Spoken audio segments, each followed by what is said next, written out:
Nos arquivos do Departamento de Atendimento ao Cidadão do Distrito, datado de 14 de agosto, existe um registro que, naquele momento, não pareceu importante a ninguém.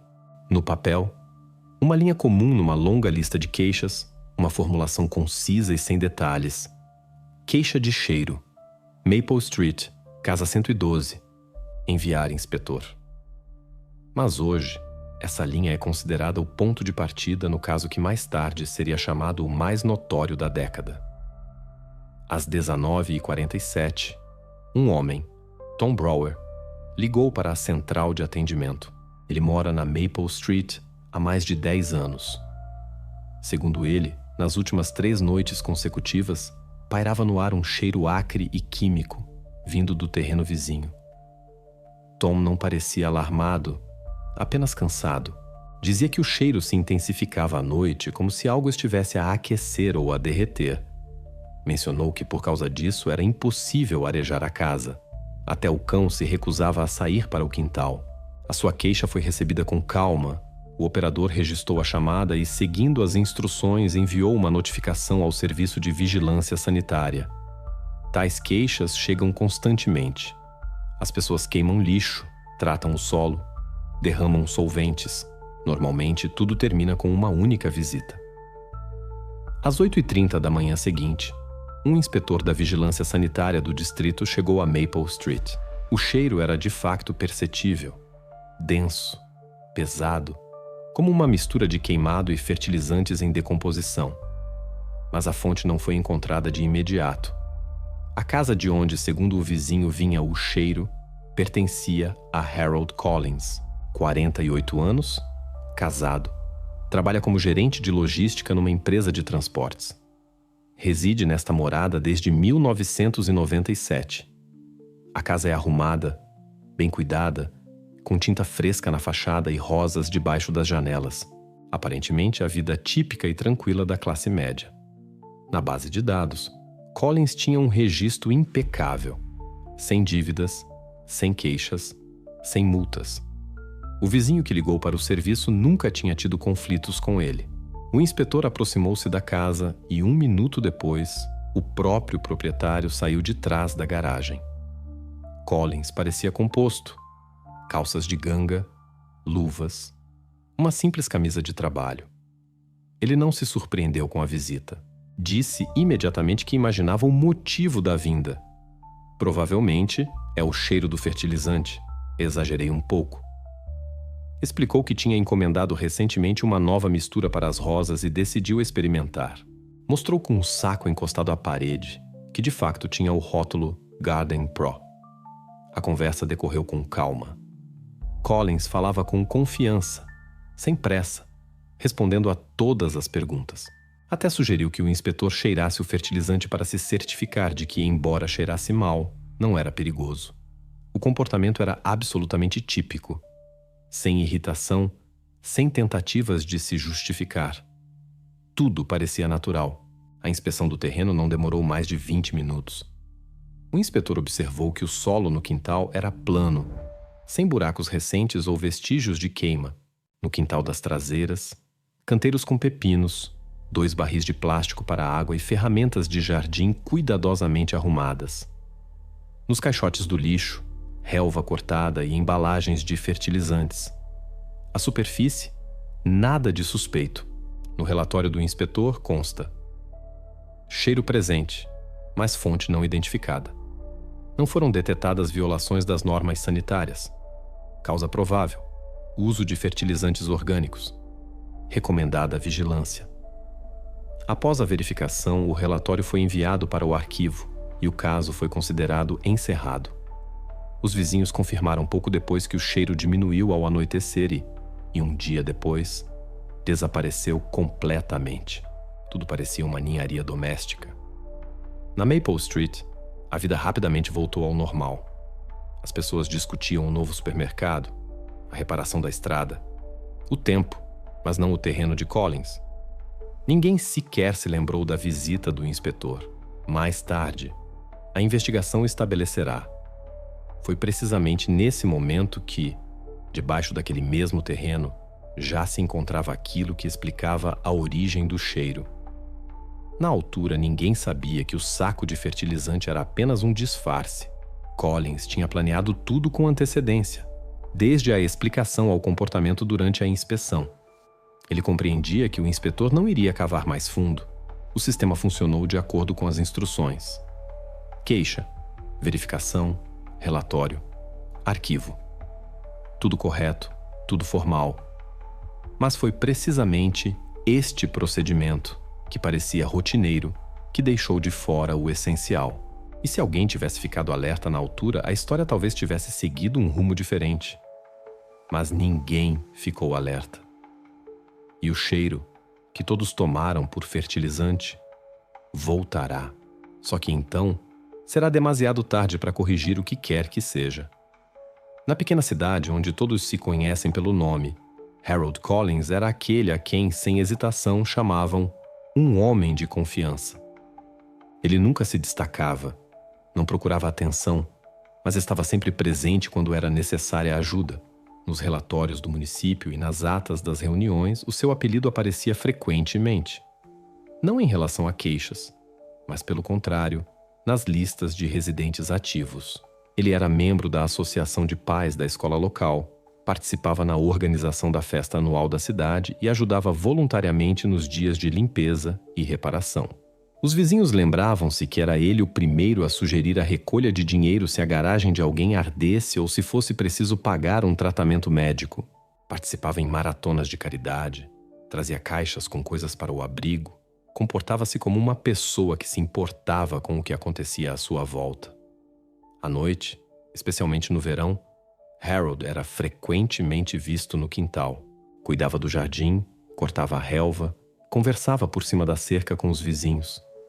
Mais de uma vez, organizou pequenos encontros na rua, churrascos onde todos os moradores do quarteirão se reuniam. Era respeitado, mas não temido. Não era o tipo de pessoa ao lado de quem se sente uma distância.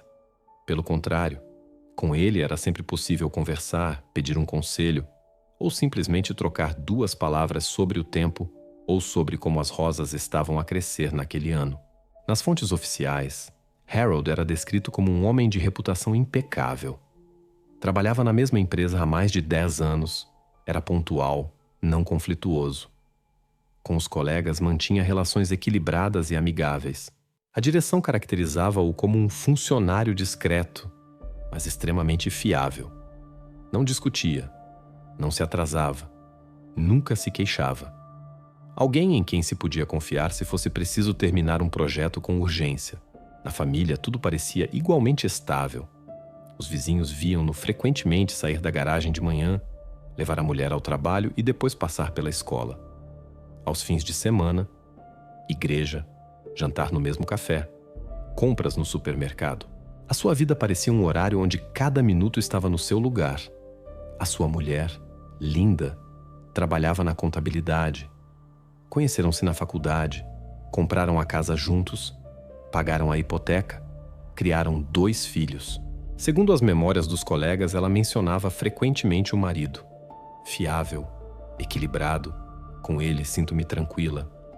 Nas fotografias de família, um sorriso, camisolas iguais, o fundo de uma festa familiar.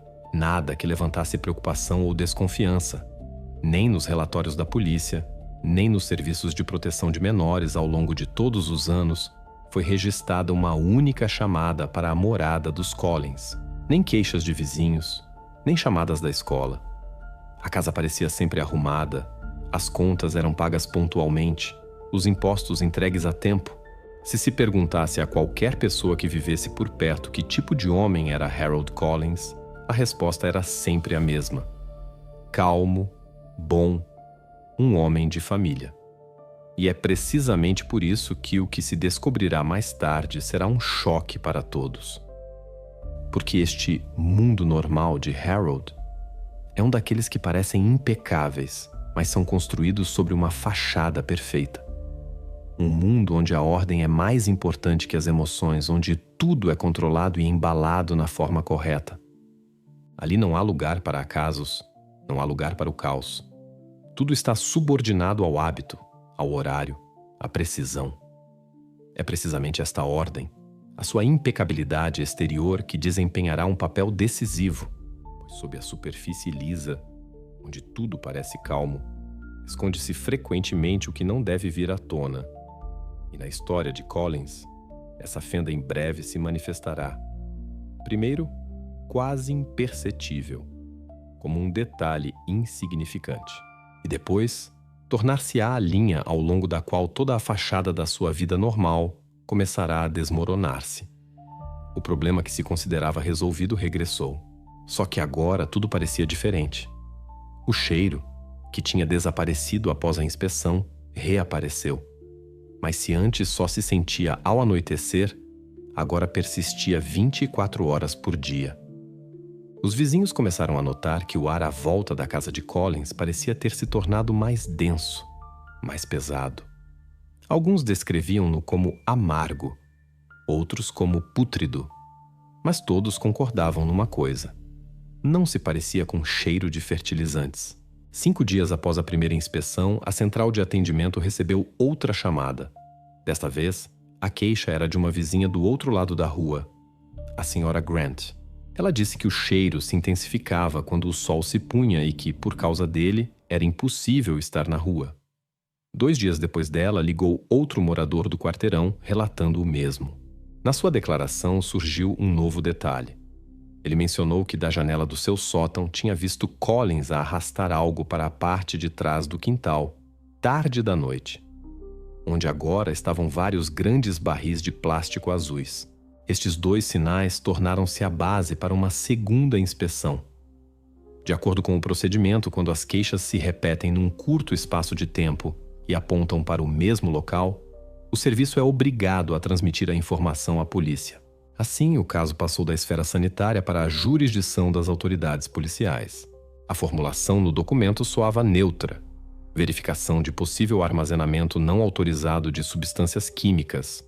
Mas, na realidade, a situação já não parecia uma questão de ordenamento do território. Para a Maple Street foi enviado um agente da esquadra local, o oficial James Hayne. Ele chegou de manhã por volta das 8, no momento em que Collins estava a descarregar algo da mala do carro. Segundo ele, a conversa começou calmamente. Hayne apresentou-se, explicou que tinham sido recebidas queixas repetidas. Perguntou o que eram os recipientes junto à parede das traseiras. Collins respondeu com confiança, sem sombra de irritação. São produtos químicos para a piscina. Estou a planear instalar uma no terreno. Comprei os reagentes com antecedência. Estava em promoção. Ele até mostrou um dos sacos, supostamente com cloro em pó, e começou a explicar onde iria construir a piscina, mesmo ao lado dos canteiros de flores. Falou em detalhe, indicando as dimensões, como se tudo estivesse de facto já planeado. Hayne observou que o quintal estava em ordem, os barris estavam tapados. Não havia fugas ou vestígios. À primeira vista, tudo parecia convincente. Mas o oficial, agindo de acordo com as instruções, fez um pedido padrão: verificar se Collins tinha submetido um pedido oficial para a instalação da piscina. Na cidade, tais estruturas requerem uma licença, pois envolvem a ligação à rede de água. A resposta chegou no mesmo dia.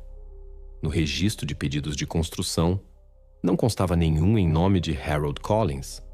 Assim, a sua explicação não era confirmada por documentos.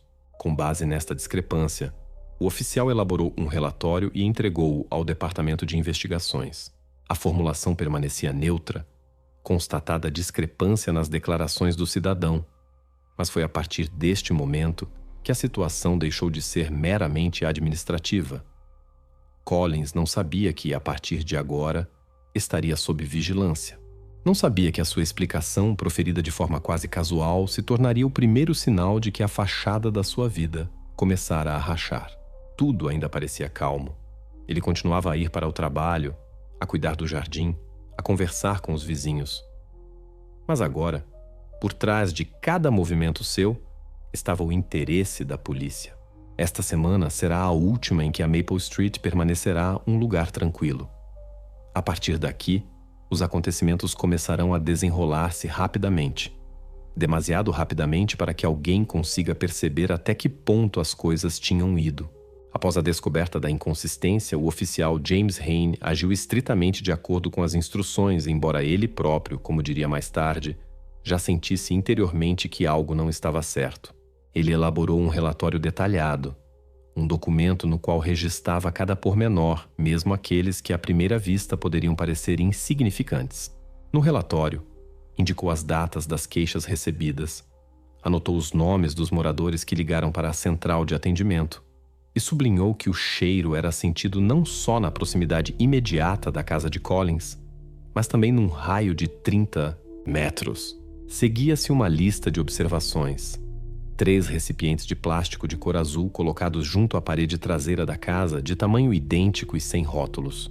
Hayne descreveu detalhadamente a conversa com o proprietário, como Harold falava calmamente, como não demonstrava ansiedade e como explicou com demasiada confiança a origem daqueles barris. Ele até citou as suas palavras no relatório. São reagentes para a piscina. Comprei com antecedência com desconto. Pretendo instalar a estrutura na primavera. Após esta citação, o oficial acrescentou uma breve nota. Não existem dados sobre a construção planeada de uma piscina nesta morada no registro. No final do documento, Hayne indicou 3 pontos-chave. Chamadas repetidas de cidadãos apontando para uma única fonte. Presença de um cheiro químico persistindo por mais de 7 dias. Explicação falsa do proprietário do terreno. Ele enviou este relatório ao seu superior direto, o capitão Reeves. Este, após analisar os materiais, anotou num memorando de serviço. A combinação das circunstâncias indicadas requer uma verificação que excede o âmbito de uma inspeção sanitária. Com base nisto, ele iniciou um pedido ao Ministério Público do Distrito para autorizar uma inspeção do local. Normalmente, tais pedidos não são processados instantaneamente, o procedimento burocrático leva tempo. Mas desta vez a situação desenvolveu-se mais rapidamente. As queixas repetidas, bem como o facto de um dos moradores ter indicado atividade no quintal durante a noite, tornaram o caso prioritário. No Ministério Público, tais casos são classificados como uma potencial ameaça ambiental. O procurador, ao receber os documentos, solicitou ao Serviço de Vigilância Sanitária os resultados da visita anterior. Lá constava que o inspetor não tinha encontrado violações, mas a fonte do cheiro não pôde ser determinada. Esta incerteza, combinada com a mentira de Collins, serviu de argumento a favor da realização de uma inspeção completa. O procurador assinou o pedido de autorização judicial já no dia seguinte. No documento judicial, enviado ao Tribunal do Distrito, tudo foi exposto em linguagem seca e formal. As queixas recebidas dos cidadãos e os factos registados indicam uma possível violação das normas de armazenamento de substâncias químicas no Middletown, terreno de uma casa particular na morada Maple Street, 12. Com o objetivo de estabelecer a fonte da contaminação e verificar a legalidade do uso dos referidos materiais, solicito a emissão de uma autorização para a realização de uma inspeção do terreno.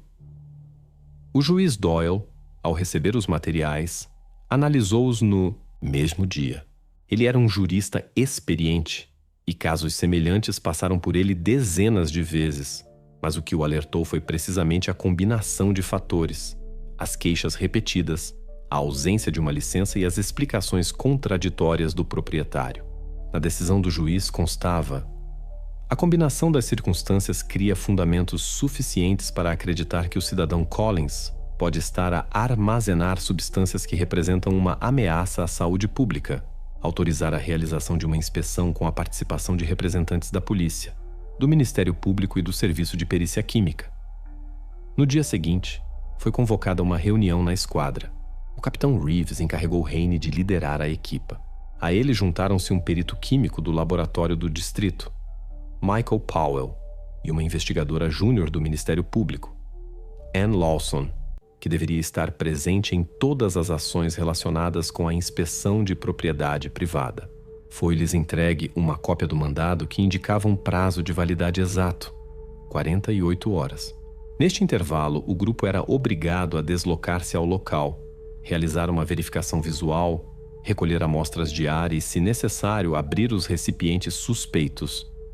No documento, Não havia uma única palavra sobre um possível crime. A formulação permanecia extremamente seca. Verificação de possível violação das normas sanitárias e ambientais. Mas nas entrelinhas, já se sentia um estado de alerta. Na noite de 21 de agosto, o grupo reuniu-se junto ao edifício da esquadra. Verificaram o equipamento, câmara fotográfica, recipientes para amostras, luvas de proteção e máscaras densas.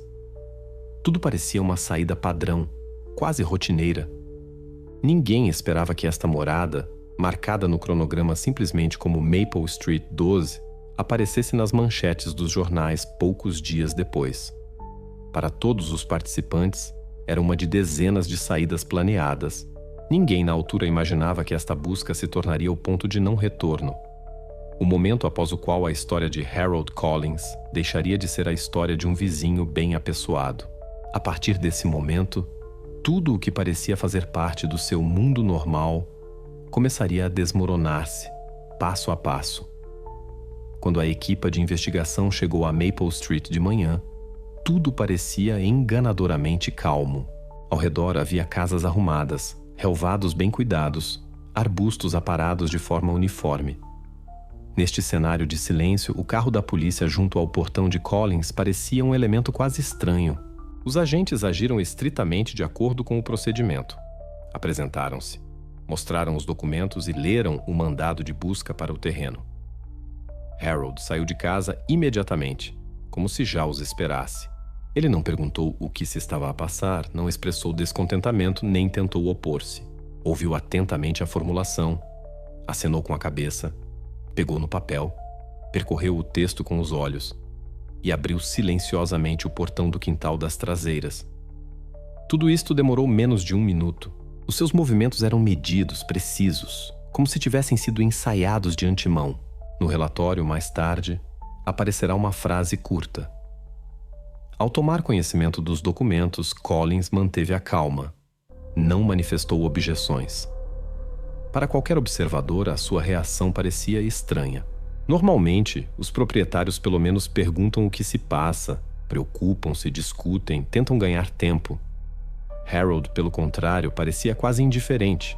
Ele apenas perguntou se os agentes podiam passar pelo quintal das traseiras naquele momento e acrescentou: "Está tudo fechado, mas eu mostro as chaves." Enquanto a equipa de investigação inspecionava o terreno, ele ficou de lado, na varanda. Não fazia perguntas. Não tentava comentar o que estava a acontecer. O perito químico pegou no aparelho para medir o ar. As leituras do aparelho registraram um excesso de amoníaco. Um dos agentes anotou isso no seu caderno. Nesse momento, Harold apenas olhou para eles e disse calmamente: "O cheiro provavelmente vem dos fertilizantes. Eu falei sobre isso ao inspetor." Sem irritação, sem ansiedade, apenas uma cortesia mecânica. Quando o investigador perguntou onde ele estaria durante a busca, Collins respondeu sem hesitar: "Vou estar na cozinha. Se quiserem, posso fazer-vos um café." A frase soou tão deslocada que foi registrada separadamente no processo. Nesta frase não havia sarcasmo ou medo. Antes, o hábito de agir de acordo com uma fórmula social, como se o que estava a acontecer não lhe dissesse respeito pessoalmente. Os investigadores diriam mais tarde que foi precisamente este momento que os alertou. O comportamento de Collins não correspondia ao cenário típico de uma pessoa cuja propriedade está a ser alvo de uma busca. Ele não se defendia, não tentava convencer, não demonstrava uma única reação emocional. Era uma calma que parecia antinatural, como se nada estivesse a acontecer dentro dele. Enquanto a equipa se preparava para abrir um dos barris, Harold, de fato, regressou à casa. Alguns minutos depois, a sua silhueta apareceu numa das janelas da cozinha. Ele estava sentado à mesa, com um jornal aberto à sua frente, a folhear as páginas. E assim permaneceu durante quase todo o tempo em que a busca decorria no quintal. Por vezes, levantava o olhar, observava através do vidro, mas a sua expressão facial não mudava. Lá fora, reinava o silêncio, quebrado apenas pelos sons do equipamento. O perito recolhia amostras de ar perto dos recipientes. O investigador tirava fotografias e o oficial Hayne registrava tudo num diário. E durante todo este tempo, Collins permanecia lá dentro, atrás do vidro, na sua pose habitual, cotovelo na mesa, dedos no jornal. No processo, este momento é descrito brevemente.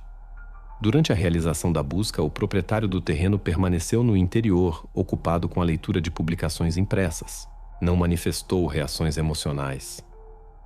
Do ponto de vista da documentação, nada de invulgar. Mas se olharmos para isto através dos olhos de quem lá esteve, a situação parecia quase sinistra. Quando os policiais entraram pela primeira vez no quintal das traseiras, esperavam ver um homem preocupado com o que estava a acontecer. Em vez disso, encontraram uma figura que parecia ter se distanciado da sua própria realidade. Harold Collins, o vizinho respeitado, o exemplar pai de família, revelou-se um homem capaz de enfrentar uma busca com uma indiferença gélida. Esta cena tornar-se-ia mais tarde crucial para a investigação. Será a partir dela que começará a reavaliação da sua imagem. Até esse momento, ele era apenas o proprietário de um terreno sobre o qual tinham sido recebidas queixas. Depois, um homem cujo comportamento exigia uma explicação, e cada palavra sua, cada gesto, era agora visto não como uma coincidência, mas como parte de uma linha de comportamento cuidadosamente construída. A partir deste momento, surgirá uma nova linha no caso, a psicológica. Os investigadores começarão a estudar não só as provas, mas o próprio Collins, tentando perceber quem ele era na realidade. Naquele dia, ainda não sabiam que a sua calma fria não era uma coincidência, mas um sinal de que a verdade seria muito mais terrível do que qualquer um poderia imaginar. A inspeção do quintal das traseiras começou de forma calma e metódica. Os investigadores seguiram o protocolo padrão, registrando cada objeto em fotografia e vídeo. Os primeiros a entrar no campo de visão foram 6 barris idênticos, plástico denso, cor azul intensa, alinhados de forma uniforme ao longo da cerca de madeira. Nem uma única etiqueta, nem marca do fabricante, nem vestígios de ferrugem ou sujidade. Parecia que tinham acabado de ser entregues, mas estavam ali claramente há muito tempo. Sob os aros inferiores, formaram-se marcas na relva e nas tampas via-se pó misturado com pólen.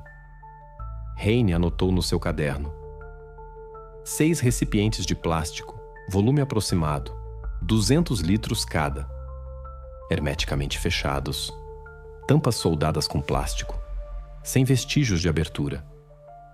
Tal hermeticidade já por si só parecia suspeita. Nenhum jardineiro se daria ao trabalho de selar recipientes com fertilizantes, muito menos 6. O perito Powell aproximou-se e, sem abrir, fez uma medição primária do ar. As leituras do aparelho registraram imediatamente um teor elevado de amoníaco e vapores de compostos voláteis desconhecidos. Para verificar, o químico pegou num analisador de gás descartável, ativou o sensor e passou-o cuidadosamente pela junta da tampa.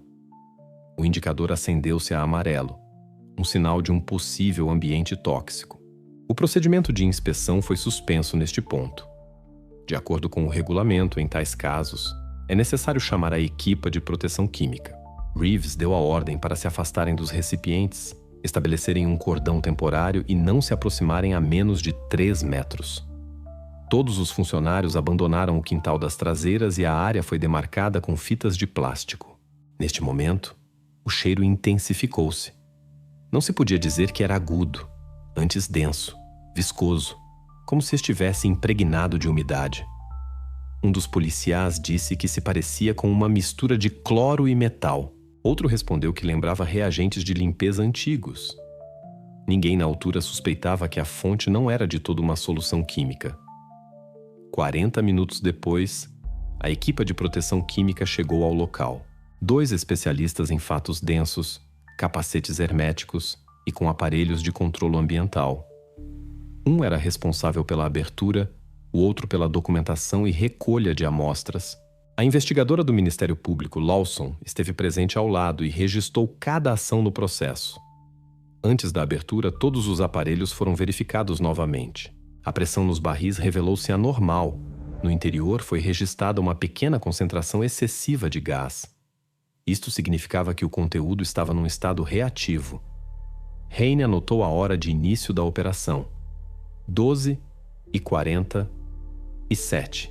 O primeiro especialista levantou cuidadosamente a borda de plástico da tampa com um cortador. Levou cerca de 1 minuto para fazer um círculo completo. O plástico começou a ceder. Ouviu-se um clique suave. A pressão equalizou-se. Naquele momento, ninguém disse uma palavra. Todos estavam à distância, em completo silêncio, ouvindo apenas o silvo da ferramenta e o estalar do plástico. Quando a tampa foi finalmente removida, um cheiro forte atingiu o nariz, mesmo através dos filtros. De dentro apareceu um líquido espesso, turvo amarelado, com uma consistência densa. O funcionário da proteção química ligou uma lanterna e apontou a luz para dentro. Na superfície da solução, algo denso e anormalmente arredondado flutuava lentamente. Ele recuou cautelosamente e levantou a mão, dando sinal para parar o processo. Alguns segundos depois, disse sucintamente: "Há um objeto de origem biológica." Esta frase seria mais tarde incluída no relatório. Tornou-se o registro oficial do momento em que uma verificação ambiental de rotina se transformou num caso criminal. A inspeção foi imediatamente interrompida. O perímetro foi alargado a todo o terreno. A polícia chamou os criminalistas e a equipa de perícia forense. Harold Collins foi informado de que estava detido até o apuramento dos factos. Na gravação da câmara corporal, vê-se como ele acena calmamente com a cabeça, levanta as mãos e diz: "Eu compreendo." Sem resistência, sem tentativa de se explicar, sem uma única palavra sobre o que estava a acontecer. Entretanto, o quintal já estava cheio de gente. Chegaram patrulhas adicionais, a Brigada de Investigação e 2 representantes do Ministério Público. O procedimento de registro começou. Os barris não foram mais abertos até a chegada dos peritos, mas já naquele momento era claro para todos os presentes que o conteúdo não tinha qualquer relação nem com reagentes, nem com fertilizantes. Para o protocolo oficial, nesse dia, foi registrada uma linha seca. Durante a inspeção ao abrigo do mandado não primora 48, foram encontrados recipientes contendo materiais biológicos de origem indeterminada. Os objetos foram apreendidos. O proprietário do terreno foi detido. Mas por trás desta frase escondia-se um momento decisivo. Foi então que começou a verdadeira investigação, que mudaria completamente a percepção sobre Harold Collins e a sua vida. Enquanto uns funcionários selavam o quintal, outros verificavam a casa, registrando tudo ao pormenor. Na cozinha, sobre a mesa, ainda estava o jornal aberto. No fogão, a cafeteira arrefecia. Tudo parecia como se o dono estivesse apenas distraído por alguns minutos. Só que agora, esta imagem, de um homem arrumado e calmo, já não inspirava confiança. Tudo à volta começou a parecer parte de uma ilusão cuidadosamente construída, que a investigação ainda teria de desmontar camada por camada. Nesta fase, o caso deixou de ser sanitário. Recebeu oficialmente um novo estatuto: investigação sobre a descoberta de restos mortais humanos. A partir deste momento, foram envolvidos criminalistas, psicólogos e especialistas federais em investigação de crimes em série. A história, que começou com uma queixa sobre um cheiro, transformava-se agora em algo muito mais sombrio e irreversível. O momento da detenção de Harold Collins decorreu com uma simplicidade inesperada. Quando lhe comunicaram a suspeita e leram os seus direitos, ele não proferiu uma única palavra. Não contestou, não pediu esclarecimentos, não exigiu explicações. Apenas acenou com a cabeça, lentamente, como se confirmasse algo que ele próprio já sabia há muito tempo. No processo, será registrado sucintamente: não ofereceu resistência. Reação calma. Não se observaram manifestações emocionais. Ele dirigiu-se ao carro da patrulha sem ser coagido. Sentou-se no banco de trás, colocando cuidadosamente as mãos sobre os joelhos, e durante todo o caminho até a esquadra não proferiu um único som. Na gravação de vídeo, vê-se como ele olha pela janela. Não para as ruas, não para as pessoas, mas simplesmente para o espaço, como se estivesse mentalmente ausente. Exteriormente, Tudo parecia como se ele não estivesse a ser preso, mas simplesmente convidado educadamente para umas formalidades. Quando o carro parou em frente ao edifício da polícia, Collins saiu sem ser instruído. O oficial que o acompanhava anotou no relatório. O suspeito comportou-se com calma, obedeceu a todas as instruções. Não manifestou sinais de agressividade ou pânico. Mesmo durante o procedimento de fotografia e recolha de impressões digitais, ele não demonstrou irritação nem medo. Tinha-se a sensação de que tudo aquilo era algo esperado para ele, quase inevitável. O primeiro interrogatório começou na noite do mesmo dia.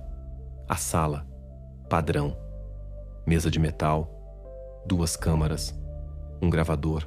O investigador Reeves e a procuradora Lawson estavam presentes juntos. Na gravação, ouve-se Reeves a explicar calmamente a natureza da acusação, a enumerar as provas e a fazer uma pergunta direta. Pode explicar a origem dos recipientes encontrados no seu terreno? Em resposta, silêncio. Nenhum gesto, nenhum olhar. Apenas a respiração. O investigador faz uma segunda pergunta, uma terceira, uma quarta. A reação é a mesma. Collins permanece imóvel, a olhar para a mesa. Passado 1 minuto, ele vira a cabeça em direção à câmara e pronuncia a única frase de toda a sessão. Só falarei na presença de um advogado. Depois disso, volta a ficar em silêncio. Nem mais uma palavra, nem uma pergunta, nem uma tentativa de esclarecer algo. A investigação encerra o interrogatório ao 15º minuto. De acordo com as regras, após o pedido de um advogado, não são possíveis mais perguntas. Mas a própria pausa, este silêncio, revelou-se muito mais eloquente do que qualquer resposta. Quando um advogado, um jovem jurista chamado Peter Hardy, chegou à esquadra de manhã, assumiu imediatamente a iniciativa. Na sua primeira conversa com a imprensa, Hardy declarou: "O meu cliente não tem qualquer relação com os objetos encontrados. Ele foi vítima das circunstâncias." E um pouco mais tarde, durante uma declaração oficial, apresentou a versão da defesa. Segundo o advogado, Collins não sabia do conteúdo dos barris. Há alguns meses, seu antigo colega, um tal Richard Sloan, pediu-lhe para guardar temporariamente uns materiais para trabalhos de restauro. Sloan estaria supostamente a restaurar móveis antigos e usava soluções químicas para tratar a madeira. Harold concordou, sem pedir pormenores, e nem sequer abriu os barris. Segundo o advogado, o colega partiu pouco depois para o estrangeiro, presumivelmente para Portugal, onde, segundo as suas próprias palavras, tencionava iniciar um negócio. Esta versão parecia, exteriormente, lógica. Tudo se explicava de forma simples. Um pedido inocente, confiança entre ex-colegas, negligência. Mas a investigação não tinha o hábito de aceitar palavras sem verificação. Nos documentos constava o nome e a data aproximada do último contacto. Com base neles, foi enviado um pedido oficial através da Interpol. Os investigadores também analisaram a ligação entre Collins e Sloan no antigo local de trabalho. De facto, eles constavam no mesmo departamento, trabalhavam em projetos de engenharia e até participaram juntos em várias encomendas municipais. Mas a partir daí, a história começou a desfazer-se. Na altura da suposta mudança de Sloan, não havia visto nem bilhetes, nem confirmações de saída do país. A sua conta bancária permanecia inativa há vários meses. No entanto, a defesa manteve a sua posição. O advogado conseguiu uma perícia independente às substâncias encontradas, alegando que nos barris poderiam estar armazenados reagentes industriais e a presença de resíduos orgânicos explicava-se por uma reação química com o ambiente circundante. Ele tentou dar ao caso um tom de mal-entendido, afirmando que tudo não passava de um erro, causado por conclusões precipitadas. Collins, entretanto, mantinha a mesma linha de comportamento. Compareceu voluntariamente a todos os interrogatórios subsequentes, mas nunca quebrou o silêncio. Sentava-se, ouvia. Por vezes acenava com a cabeça, mas nunca disse nada para além das fórmulas jurídicas exigidas. Os investigadores entre si chamavam-lhe o homem sem reação. Contudo, até mesmo este silêncio se tornou uma prova para eles. Não parecia uma defesa, mas uma estratégia consciente. Como se Collins não estivesse apenas em silêncio, mas a reter algo dentro de si que não deveria ser dito em voz alta. A partir deste momento, a investigação entrou definitivamente numa nova fase.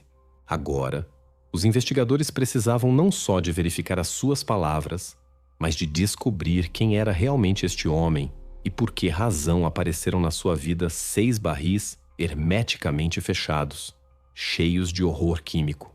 Quando a equipa de investigação concluiu a inspeção primária do quintal, os criminalistas começaram a trabalhar.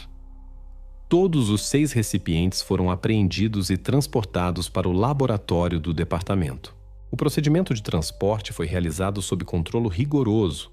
Cada barril foi colocado num contentor separado, selado e acompanhado de um protocolo individual.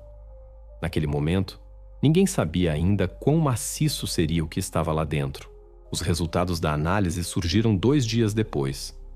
Em cada um dos 5 barris restantes, os especialistas encontraram a mesma coisa: restos orgânicos. Todos eles estavam numa solução química, análoga à que se encontrava no primeiro. A formulação no relatório era contida. Foram encontrados 6 objetos de origem biológica, presumivelmente de composição genética humana. Mas por trás desta linguagem seca, escondia-se um facto que mudou imediatamente o rumo da investigação. A partir deste momento, o caso deixou de ser um mistério de um achado acidental. Tornou-se a história de um crime sistemático, prolongado no tempo. Os peritos estabeleceram que dentro de cada recipiente se encontravam fragmentos pertencentes a pessoas diferentes. Uma avaliação preliminar indicou: trata-se de, no mínimo, 6 indivíduos distintos. Para a investigação, este foi um ponto de viragem. Agora não se tratava de armazenamento de resíduos químicos, nem de um acidente, nem de um barril esquecido na garagem. Era um local de ocultação de vestígios de crimes. Os médicos legistas começaram a trabalhar em paralelo. A sua tarefa consistia em reconstruir a linha do tempo. Quando cada uma daquelas pessoas desapareceu, quanto tempo esteve na solução e se era possível estabelecer a sua identidade. Os primeiros resultados da análise de ADN chegaram 1 semana depois. Todas as amostras pertenciam a mulheres. A idade, entre aproximadamente 20 e 40 anos. O ambiente químico em que se encontravam os restos mortais complicava a identificação, mas os especialistas conseguiram extrair material genético. O relatório pericial indicava: o tempo de imersão no meio químico varia de 6 meses a 8 anos. Vestígios de reagentes dissolventes indicam a adição gradual de componentes para conservação. Isto significava que as ações não foram pontuais, mas planeadas. Alguém pensou cuidadosamente na forma de ocultar os vestígios, sabendo que substâncias retardam a decomposição dos tecidos e impedem a propagação do cheiro. Numa reunião no departamento, o investigador Reeves disse sucintamente: "Não temos um crime, temos uma série." A partir desse momento, o caso recebeu oficialmente o Estatuto de Investigação de Homicídios em Série. Nas notícias, isto soou de forma quase trivial. Os jornalistas falavam dos 6 barris e da descoberta aterradora. Mas dentro da equipa de investigação já se compreendia: 6 não era o limite. Se Collins estivesse de facto envolvido, então tratava-se de um esquema de vários anos, construído sobre o hábito de uma ordem perfeita. Cada passo, cada detalhe na sua vida, desde o jardim arrumado aos horários rígidos, era agora visto sob uma nova perspectiva. Entretanto, continuava a verificação da sua versão sobre o antigo colega. A Interpol respondeu ao pedido alguns dias depois. A identidade com o nome e os dados de passaporte indicados existia de facto. Richard Sloan, cidadão dos Eola-Weyah, engenheiro civil, tinha saído do país em fevereiro do ano anterior. No entanto, na base de dados da Interpol constava uma nota: faleceu em Lisboa em junho de ataque cardíaco. Caso encerrado. Esta informação pôs um ponto final na linha de defesa. Se Sloan morreu 1 ano antes da descoberta dos barris, significa que fisicamente não os poderia ter trazido ou pedido para os guardar. Além disso, nos depoimentos dos vizinhos e colegas, ninguém se lembrava de Sloan alguma vez ter estado em casa de Collins. Os seus caminhos profissionais cruzaram-se formalmente, mas não foram registrados quaisquer contactos pessoais após o seu despedimento. O advogado tentou construir uma nova linha de defesa, insinuou a possibilidade de plantação de provas, falou de falsificação de indícios. Mas, a essa altura, a investigação já tinha factos suficientes para considerar a versão insustentável. Na casa de Collins foram encontradas faturas de compras de produtos químicos, solventes, conservantes, reagentes, tudo o que foi usado na mesma concentração que nos recipientes encontrados. Os recibos datavam de anos diferentes, mas indicavam um padrão estável de compras. Cada novo detalhe apenas fortalecia a hipótese principal. Harold Collins não era um participante acidental na história. Ele controlava o processo, sabia o que estava a fazer e não era a primeira vez que o fazia. O seu silêncio era agora percebido de forma diferente. Não como confusão, mas como a escolha consciente de um homem que compreende quão fundo foi. A partir deste momento, a investigação concentrou-se definitivamente na reconstrução da sua vida nos últimos 10 anos. Todas as mulheres desaparecidas no distrito começaram a ser cruzadas com os prazos das análises químicas. A polícia verificava ligações, contactos, rotas de deslocação, faturas de telemóvel. A escala do que se estava a descobrir revelou-se muito maior do que qualquer um poderia ter imaginado nos primeiros dias. Agora, a investigação entrava numa fase em que cada fato, cada pormenor da vida de Harold Collins, poderia tornar-se uma chave. O seu passado deixava de ser apenas uma biografia, transformava-se num mapa que os investigadores teriam de percorrer para compreender como um homem comum com uma reputação impecável conseguiu guardar o seu segredo à vista de todos durante décadas. Depois de se tornar claro que nos barris se encontravam os restos mortais de 6 pessoas diferentes, a investigação enfrentou uma nova tarefa: determinar quem eram elas. Foi nesta fase que a investigação passou do choque para a análise. A principal dificuldade residia no estado das provas. As soluções químicas com que os recipientes estavam cheios tinham, ao longo dos anos, corroído a maior parte dos tecidos moles. A identificação visual revelou-se impossível. As impressões digitais, completamente destruídas. Em alguns casos, até as estruturas ósseas foram parcialmente dissolvidas. Os médicos legistas admitiram que os métodos clássicos não seriam adequados. Foi necessário procurar vias alternativas. O foco principal foi colocado na perícia molecular, análise de ADN e comparação de registros dentários com as bases de dados de pessoas desaparecidas. No laboratório, foram extraídos até os mais pequenos fragmentos de tecido ósseo para obter material genético. Foi um trabalho meticuloso, que exigiu não horas, mas semanas. Nesta fase, juntaram-se especialistas do Centro Central de Criminalística. Utilizaram os métodos mais recentes de recuperação de ADN após exposição a reagentes ácidos. Cada amostra foi colocada numa cápsula estéril separada e tratada com enzimas especiais, capazes de estabilizar as cadeias decompostas. Apesar da complexidade, os resultados começaram gradualmente a aparecer. A primeira correspondência foi obtida 3 semanas após o início da análise. Uma das amostras coincidiu com os dados do registro dentário de uma mulher chamada Emily Carter. Ela estava registrada como desaparecida há 2 anos. A última vez que foi vista foi numa pequena oficina nos arredores da cidade, onde deixou o seu carro para reparação. Esta correspondência foi confirmada por um segundo teste. O resultado foi 100% positivo. A formulação oficial no relatório soava seca. Identificação da vítima no Mauro 4. Carter Emily, 33 anos. Desaparecida em maio de 2019. Correspondência de ADN e dados dentários confirmada laboratorialmente. Mas para os investigadores, este registro significava muito mais do que apenas um nome. Pela primeira vez, um achado anônimo ganhava uma história. A polícia voltou aos materiais do caso do desaparecimento de Emily. Na altura, há 2 anos, tudo parecia um caso típico de desaparecimento sem deixar rastro. A mulher tinha se mudado recentemente para a cidade após um divórcio. Trabalhava como empregada de mesa, alugava um apartamento modesto, criava um filho que na altura estava com familiares no outro estado, de pessoas próximas, apenas uma vizinha e colegas do café. Todos a descreviam como calma, um pouco reservada, mas amável. De acordo com a queixa na polícia, Emily desapareceu depois de ir à oficina de manhã. O seu carro deixou de pegar e ela ligou a um conhecido para pedir conselhos sobre onde seria mais barato reparar. Mais tarde, descobriu-se que ela recorreu aos serviços de uma oficina localizada a poucos quarteirões da casa de Harold Collins. Segundo o mecânico, nesse dia, ela chegou lá sem marcação. Quando o mecânico inspecionou o carro, descobriu-se que o problema era a bateria.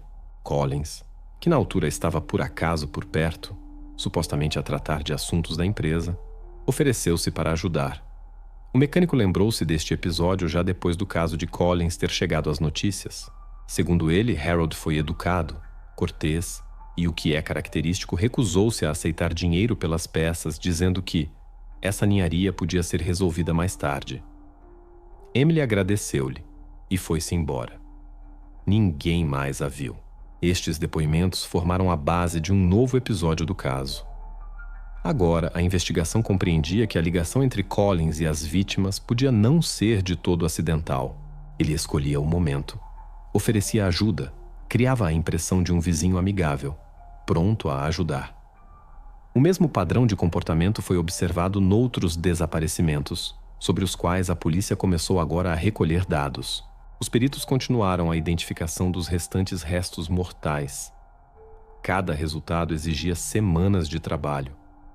Um após outro surgiam novos apelidos, e cada um deles acrescentava um traço ao retrato do crime. Descobriu-se que todas as mulheres pertenciam a diferentes estratos sociais. Não estavam ligadas entre si, mas todas se encontravam em circunstâncias de vida semelhantes. Dificuldades financeiras, solidão, falta de apoio. Para os investigadores, este padrão tornou-se evidente. Collins escolhia aquelas que se encontravam numa posição vulnerável. Ele inseria-se na vida delas como um salvador, uma pessoa em quem se podia confiar. E era precisamente por isso que nenhuma delas ficava alerta. A sua amabilidade não era uma máscara, mas uma ferramenta. Após a confirmação da identidade de Emily Carter, a investigação associou oficialmente o seu desaparecimento ao caso de Collins. Nas notícias, voltou-se a falar dele, mas agora de uma forma diferente, não como o residente em cujo terreno foram encontrados restos mortais, mas como um homem contra quem se estava a formar uma acusação sistemática. O trabalho dos criminalistas continuava 24 horas por dia. Cada nova prova construía gradualmente uma cadeia lógica. Tornou-se claro, os barris eram apenas a fase final de um esquema bem pensado, e a verdadeira história começou muito antes, com o primeiro encontro, a primeira oferta de ajuda, o primeiro gesto amigável que era sempre seguido pelo mesmo final. Agora, a investigação tinha de descobrir o principal. Há quanto tempo isto durava e quantos mais nomes se escondem no silêncio do quintal de Harold Collins. Após a identificação da primeira vítima, os investigadores passaram ao passo seguinte óbvio: interrogar a família de Collins. Em primeiro lugar, a sua mulher, Sarah. Foi chamada ao departamento de manhã, no mesmo dia em que os resultados da perícia confirmaram oficialmente a ligação de Harold aos desaparecimentos. Segundo os operacionais, ela veio sem advogado, calmamente, como se até ao fim não acreditasse que tudo o que estava a acontecer era real. Na gravação de vídeo do interrogatório, vê-se Sarah sentada direita com as mãos nos joelhos, o olhar fixo na mesa. O investigador faz a primeira pergunta. Sabia ela o que estava guardado no quintal das traseiras? Ela responde sem pausas. Não, nunca.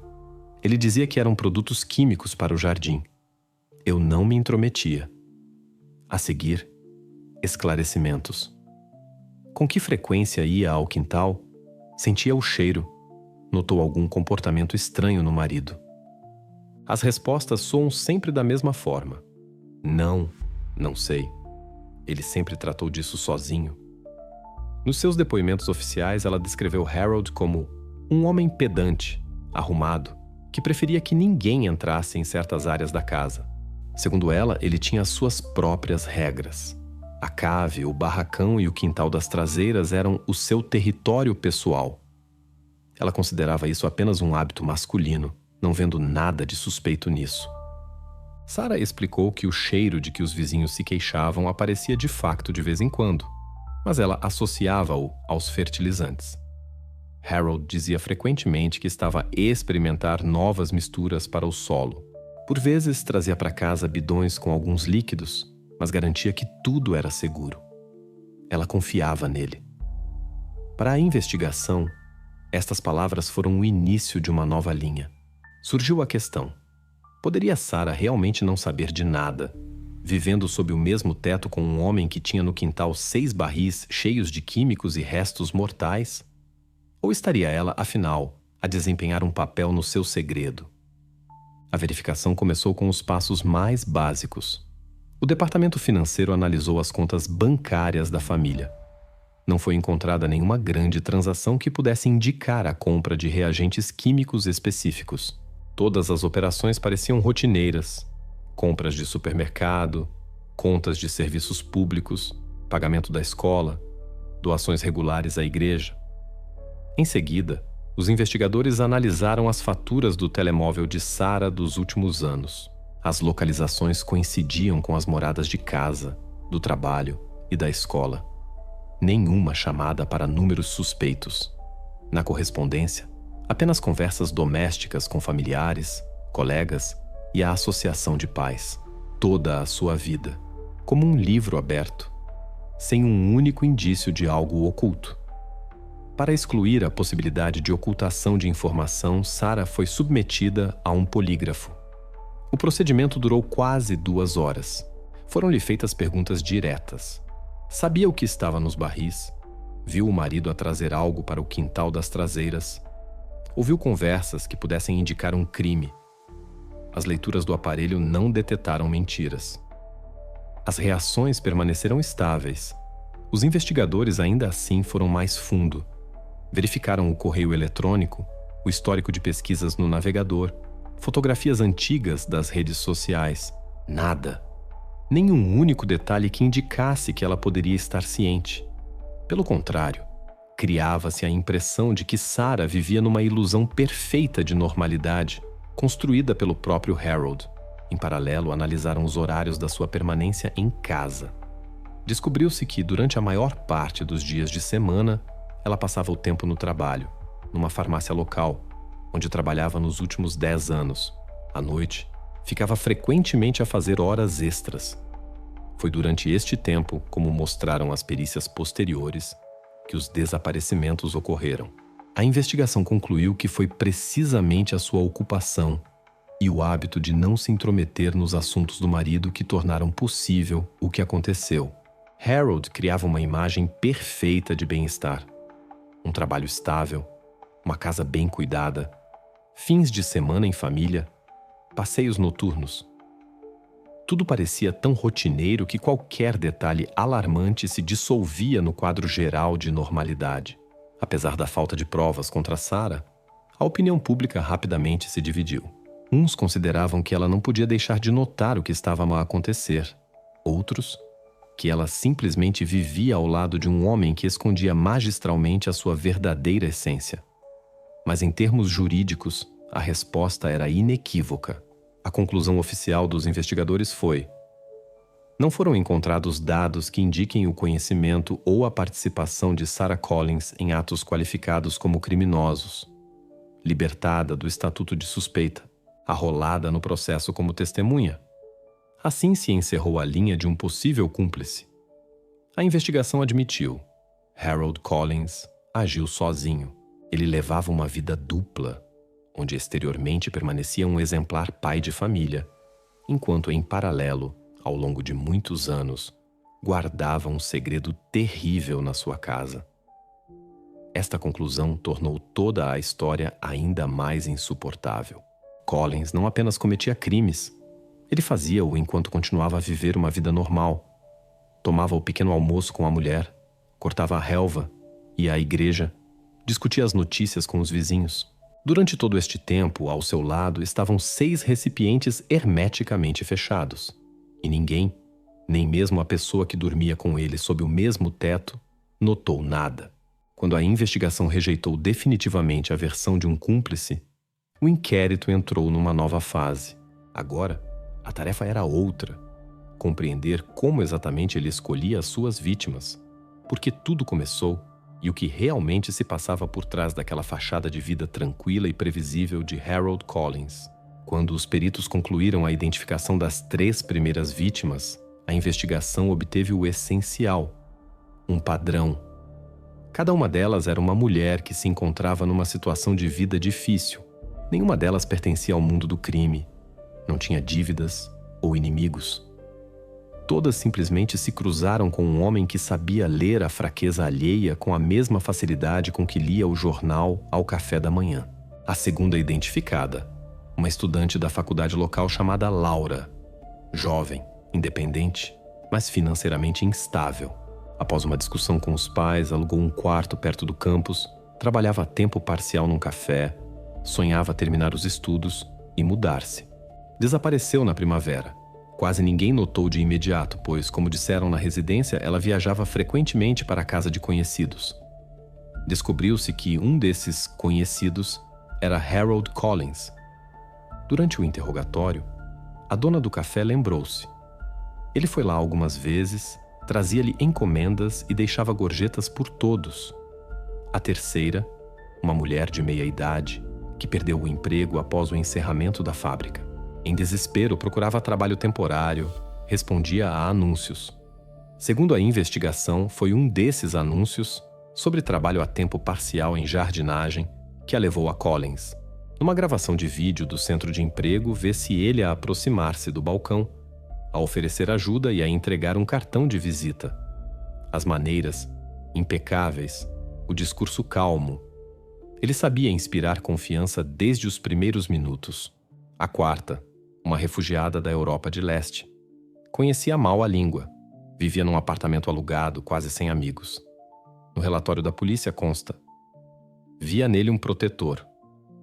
Harold ajudava a preencher documentos, levava ao supermercado, aconselhava sobre onde era seguro alugar uma casa. Segundo os vizinhos, ela chamava-lhe Sr. Collins, um homem bom. Ninguém associou o seu desaparecimento a ele. Naquela altura, ele já tinha construído uma imagem de cidadão exemplar, pronto a ajudar qualquer pessoa. Todas estas histórias aparentemente não se cruzavam, mas quando os investigadores sobrepuseram os prazos e a geografia das deslocações de Collins, o quadro encaixou. Ele escolhia sistematicamente aquelas que estavam enfraquecidas pelas circunstâncias: solidão, perda, desespero. Pessoas que não tinham nem recursos internos, nem um círculo de apoio. Em cada caso, ele agia da mesma forma. Primeiro a confiança, depois a participação e, após isso, o desaparecimento súbito. De seguida, começou o trabalho de encontrar provas diretas dos contactos. E aqui, pela primeira vez em todo este tempo, começaram a surgir detalhes que Collins não conseguiu apagar. Uma testemunha relatou ter visto ele a ajudar Laura a transportar malas da residência de estudantes para uma carrinha. De acordo com os dados oficiais, a rapariga não tinha carro. Isso significa que ela estava de facto a planear uma mudança, e quem a ajudava nessa mudança era precisamente ele. Outra prova foi encontrada nos arquivos do sistema de câmaras de rua. Numa gravação de 3 anos antes, um homem com aparência semelhante a Collins está perto do centro de emprego. Ao fundo, uma mulher que corresponde às descrições da terceira vítima. Ele mostra-lhe algo no telemóvel. Eles saem juntos do edifício. Nesse dia, ela desapareceu. Outra coincidência surgiu nos extratos bancários. Vários pagamentos de combustível na mesma altura, mas em estradas diferentes. Os peritos supuseram que ele frequentemente dava boleia aos seus conhecidos, sob o pretexto de ajudar a chegar a casa. Estas viagens coincidiam com as datas dos desaparecimentos. Assim, gradualmente, o seu método foi se construindo. Ele não agia por impulso. Cada novo desaparecimento era um passo ponderado. Ele escolhia o momento em que a pessoa já sentia gratidão e confiança, e depois simplesmente desaparecia da história delas, apagando os vestígios. O seu passado sombrio não estava ligado ao crime. Escondia-se nos seus hábitos, na forma como tratava as pessoas, na calma que servia de disfarce. Os psicólogos, envolvidos na investigação, notaram: Collins não era um maníaco clássico no sentido habitual. Não tinha explosões de raiva, não tinha motivos de vingança ou paixão. O que o distinguia era uma racionalidade fria. Ele criava situações em que o controle lhe pertencia inteiramente.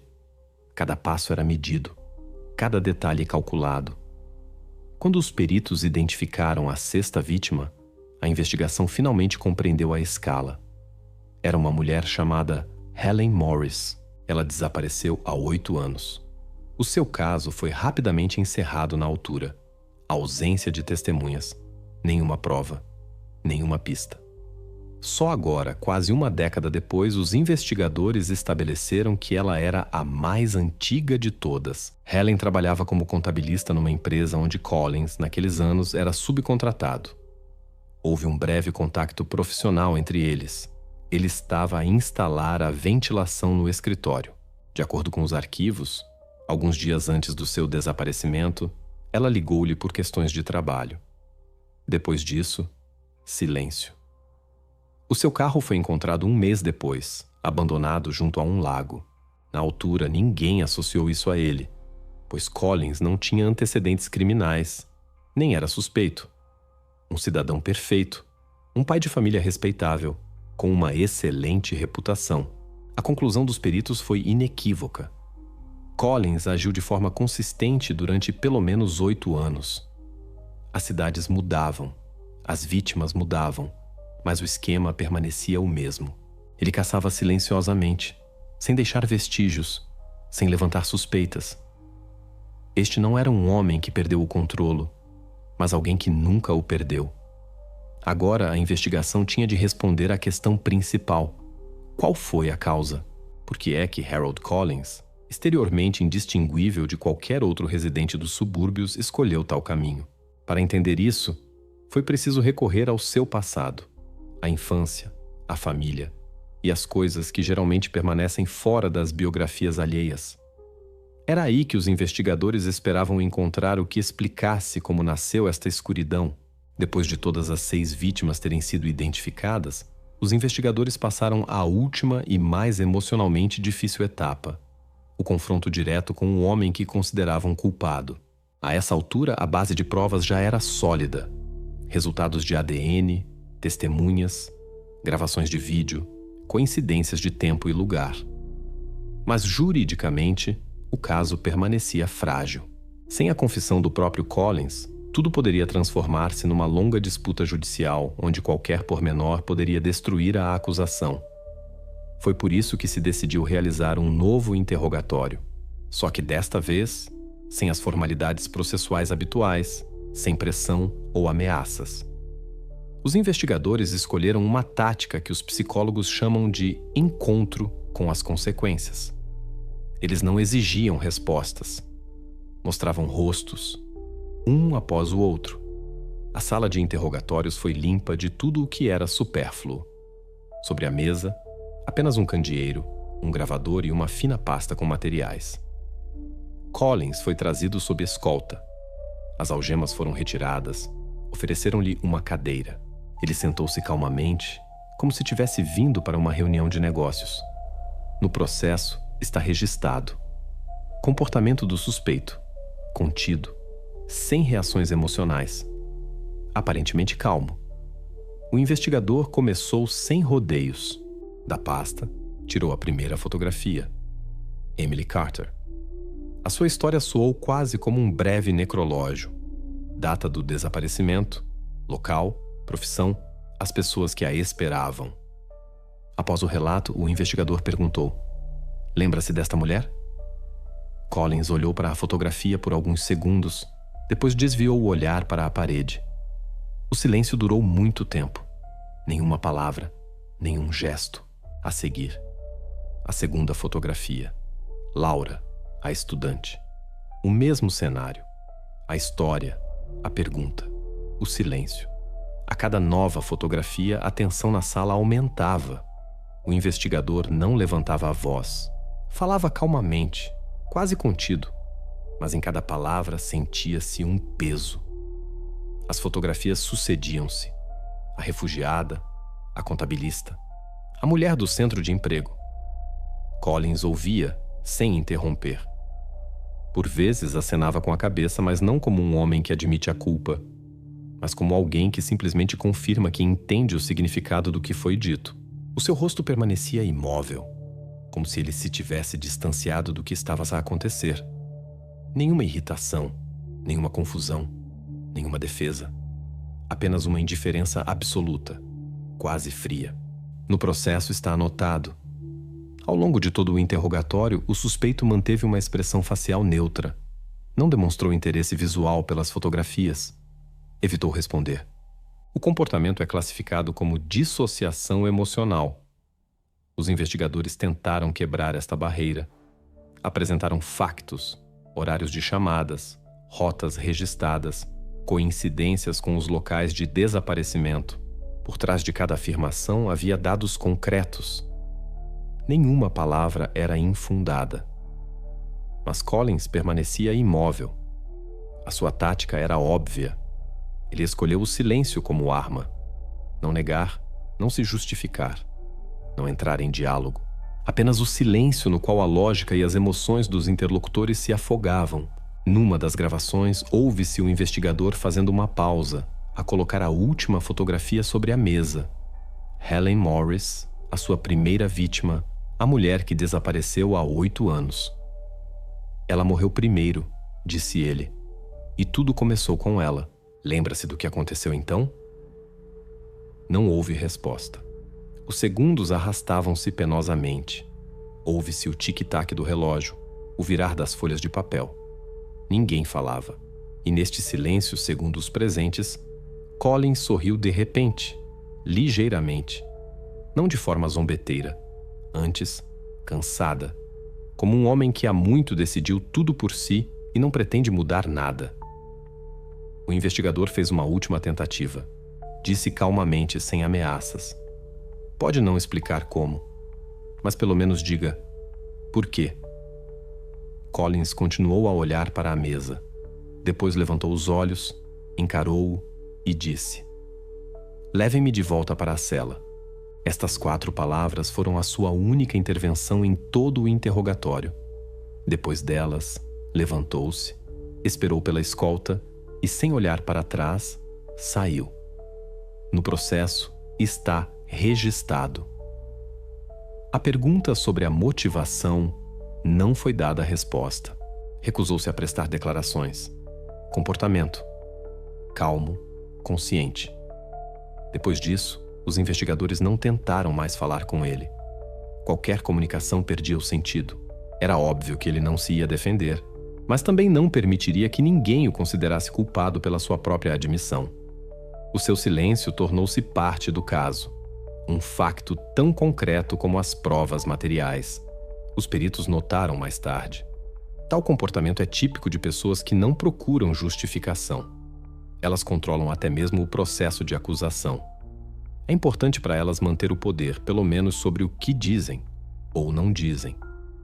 Para Collins, este silêncio tornou-se a última forma de manter o controle sobre a sua própria história. O interrogatório terminou com um registro processual. O suspeito pediu para interromper o procedimento e ser devolvido ao isolamento. Pedido deferido. Os investigadores permaneceram na sala por muito mais tempo.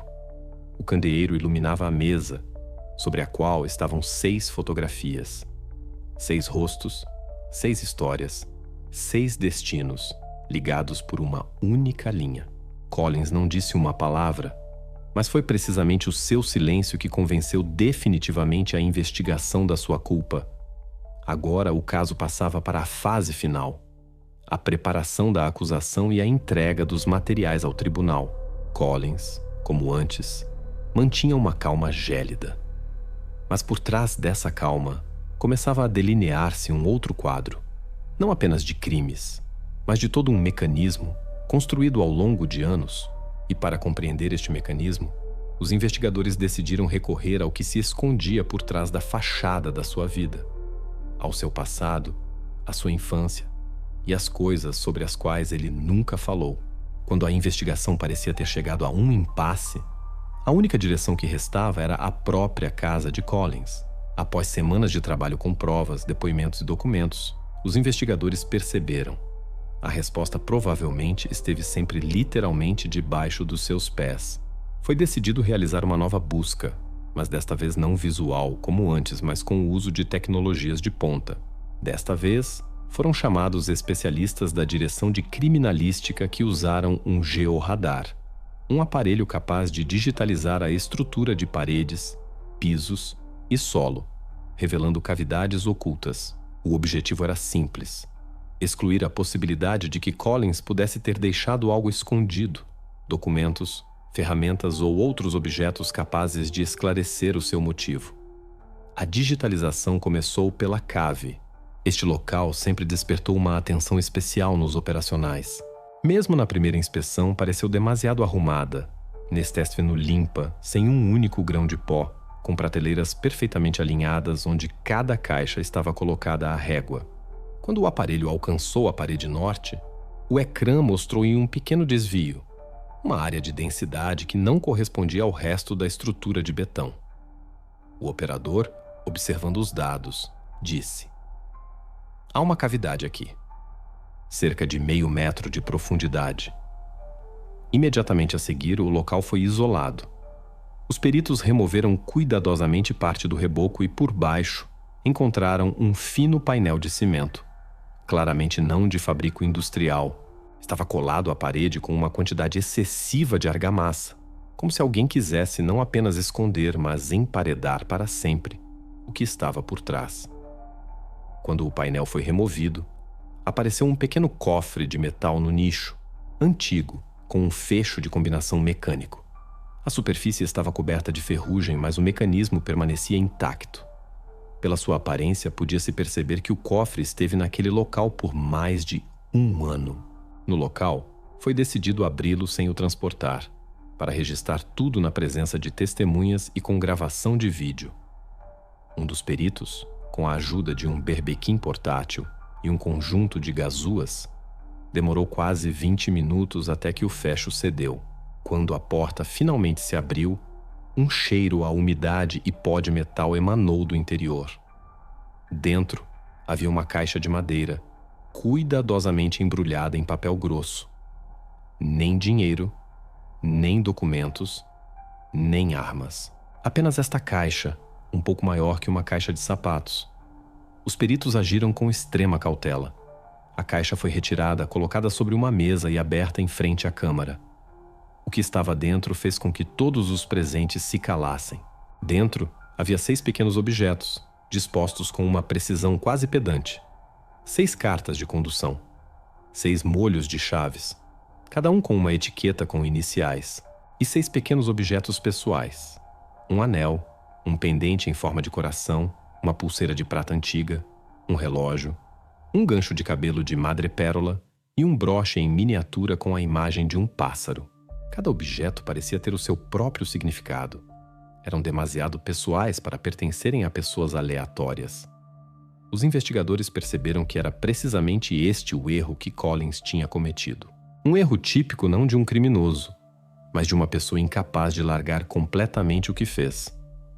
Cada objeto foi fotografado e apreendido. Em 24 horas, os peritos confirmaram. As cartas de condução pertenciam às 6 mulheres encontradas naqueles mesmos barris. As chaves, dos apartamentos onde viviam. E as joias foram identificadas pelos seus familiares. O cofre tornou-se o último e irrefutável elo. Provava não só a ligação de Collins com as vítimas, mas também a sua participação consciente, pois nenhum dos objetos poderia ter chegado até ele por acaso. No relatório, elaborado no dia seguinte, dizia-se: os objetos encontrados indicam a presença dos chamados troféus, objetos pessoais, retirados das vítimas e guardados pelo suspeito. A quantidade e a natureza dos achados confirmam a prática deliberada e sistemática de crimes. Esta descoberta foi um ponto de viragem. Após meses de investigação, de múltiplas versões, hipóteses e subentendidos, O quebra-cabeças finalmente se completou. Collins já não era apenas um suspeito, agora era um culpado evidente. O seu silêncio perdeu peso, porque os objetos falavam. O destino de 6 mulheres ganhou contornos e o mistério, uma prova material. A casa, que durante muitos anos parecera perfeita, transformou-se num lugar onde cada pormenor, cada detalhe, das paredes limpas aos barris selados, escondia uma verdade monstruosa. Após a abertura do cofre, os investigadores perceberam. O seu trabalho estava a chegar ao fim. Tudo o resto seria uma questão para o tribunal. Mas antes de entregarem os materiais, decidiram dar mais um passo: estudar os registros pessoais, documentos e arquivos de Collins, para tentar responder ao que nem o ADN, nem a perícia explicariam. O que movia este homem e por que fez tudo isto? Como? Se estivesse a executar um plano escrito apenas para ele. Quando Collins foi novamente levado para a sala de interrogatórios, a atmosfera já era diferente. Desta vez, no centro da mesa não estava uma pasta com documentos nem fotografias. Apenas a caixa de madeira, aquela mesma que foi retirada da parede da sua cave. O metal do cofre, o cheiro a ferrugem, o papel com que estava embrulhada. Tudo isto parecia ter absorvido não apenas provas materiais, mas a essência dos seus segredos. O investigador abriu a caixa sem proferir palavras supérfluas. Lentamente, uma a uma, retirou as 6 cartas de condução. Colocou-as sobre a mesa. Ao lado, 6 molhos de chaves, 6 objetos pessoais, agora já identificados pelos familiares. Cada um deles tinha um nome, uma história, uma vida. Collins permaneceu em silêncio, como antes, mas desta vez o seu olhar mudou. Se antes ele evitava olhar para as provas, agora, pelo contrário, não desviava os olhos. Primeiro, uma ligeira tensão no rosto, quase imperceptível. Depois, uma expiração curta, quase inaudível, como se alguém estivesse a suster a respiração por demasiado tempo. O investigador não se apressou. Deixou que o silêncio preenchesse o espaço. Só passado 1 minuto é que disse: encontramo-los em sua casa. Tudo. 6 pessoas. 6 destinos. Por que é que guardou isto? As palavras pairaram no ar, como o toque de um sino. Uma longa pausa. A câmara gravava cada segundo. Collins baixou o olhar para a mesa. Com as pontas dos dedos tocou levemente no pendente. Aquele mesmo que pertencia a Emily Carter. Parecia que se estava a lembrar de algo que existia apenas na sua cabeça. Depois, virou ligeiramente a mão, como se quisesse colocá-la de volta, mas mudou de ideias. E então, pela primeira vez em todo este tempo, ele falou. A sua voz era baixa, cansada, sem emoção. No processo, mais tarde escreverão, pronunciado em tom uniforme, sem sinais de nervosismo. De qualquer forma, ninguém os procurava. Depois destas palavras, ele calou-se. O investigador não pediu para repetir. Não fazia sentido. Tudo já tinha sido dito. Esta frase mudou instantaneamente todo o rumo do caso. Não continha uma confissão direta. Collins não proferiu palavras que pudessem ser interpretadas como sim, fui eu. Mas em termos jurídicos e psicológicos, foi precisamente esta frase que se tornou a chave. Não significava uma negação, nem uma tentativa de justificação, mas a aceitação do seu próprio papel, como se ele finalmente se reconhecesse como parte do vazio que criou. Os investigadores perceberam, por trás destas palavras, não estava o acaso. Era a sua lógica, perversa, fria, mas construída ao pormenor. Ele escolhia aqueles que ninguém iria procurar. Pessoas cujo desaparecimento não causaria alarme, não chegaria aos jornais, não se tornaria tema de conversa entre os vizinhos. Ele não se via como um criminoso, mas como um homem que desnudou a indiferença do mundo. Os psicólogos diriam mais tarde, nesta frase manifestou-se a sua ideologia. Ele não matava por lucro ou prazer. Fazia-o pela convicção de que o mundo se divide em visíveis e invisíveis. naqueles que a sociedade nota e naqueles que esquece. Ele escolheu os segundos, porque acreditava que o seu desaparecimento não deixaria rasto. Para a investigação, este foi o ponto final. Tudo o que antes eram apenas suposições recebeu confirmação. O motivo, embora não na forma de uma confissão, finalmente ganhou contornos. Quando Collins foi levado de volta para a cela, o investigador permaneceu sentado à mesa por muito tempo, sem olhar para a caixa. Na gravação, ouve-se ele a dizer baixinho ao seu colega: ele estava a dizer a verdade. Ninguém os procurava realmente. Depois disso, não foram realizados mais interrogatórios. Todos os processos foram reunidos e o caso passou para a fase judicial. Mas, nos materiais, permaneceu aquela única linha que, na essência, revelou tudo. De qualquer forma, ninguém os procurava. Esta frase tornou-se não apenas uma prova da culpa de Collins, mas um símbolo de como a indiferença pode tornar-se um terreno fértil para o mal. As suas palavras foram o último eco daquele abismo para o qual ele próprio deu um passo, e o que finalmente trancou a porta atrás dele. Quando os investigadores reuniram todas as provas, os depoimentos das testemunhas e os dados das perícias, finalmente tiveram diante de si o quadro completo. Uma sequência de ações fria, quase matemática. Não um surto de loucura, não um acaso, mas um esquema aperfeiçoado ao mais ínfimo pormenor.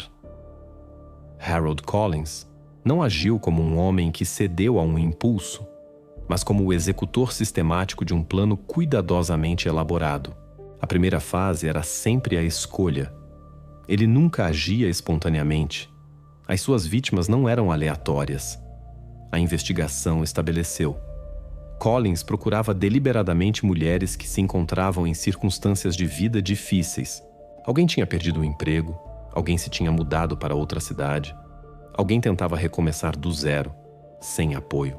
Ele encontrava-as onde as pessoas são particularmente vulneráveis, perto do centro de emprego, em oficinas baratas, em fóruns e em anúncios locais.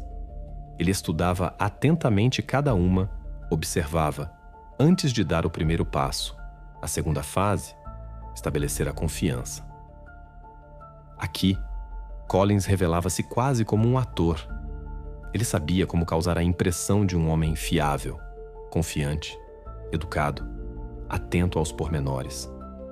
Sempre pronto a ajudar, sem pedir nada em troca. Ele reparava carros, dava conselhos, dava boleia, ouvia. E o mais importante, nunca ultrapassava os limites. Tudo acontecia dentro dos limites da decência, sem pressão. Ele sabia como fazer uma pessoa sentir gratidão, não desconfiança. Esta imagem de Salvador, o homem que só quer ajudar, tornava-se a sua principal ferramenta. Os investigadores descobriram que este período podia durar semanas.